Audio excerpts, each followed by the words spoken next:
YCP అధినేత జగన్ పై fire అయ్యారు మంత్రి సంధ్యారాణి. అధికారంలో ఉన్నప్పుడు కరెంటు ఛార్జీలు పెంచిన జగన్ ఇప్పుడు కరెంట్ ఛార్జీలు పెరిగాయని ధర్నా చేయడం సిగ్గుచేటన్నారు. పవర్ ఛార్జీలు పెంచారనే ప్రజలు జగన్ కు పవర్ తీసేశారన్నారు. కూటమి ప్రభుత్వం అధికారంలోకి వచ్చిన తర్వాత కరెంటు ఛార్జీలు పెంచలేదని చెప్పారు. వైసీపీ నేతల ధర్నా దొంగే దొంగ అని అరిచినట్లుందని ఎద్దేవా చేశారు మంత్రి సంధ్యారాణి.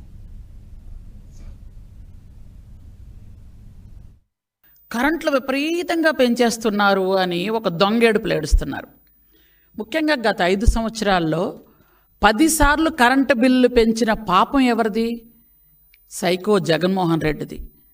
జగన్మోహన్ రెడ్డి 10 సార్లు కరెంటు బిల్లులు పెంచి దాదాపు వినియోగదారుల మీద 32,000 కోట్లు భారం వేసి ఈరోజు అతన్ని ప్రజలు చీకొట్టి కనీసం ప్రతిపక్ష హోదా కూడా ఇవ్వకుండా పక్కకు జరిపేశారు.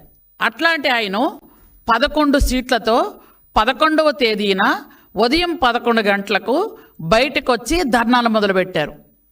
ఏదో పెద్ద వాళ్ళు చేస్తున్నటువంటి నీతి నిజాయితీ కార్యక్రమాల్లాగా.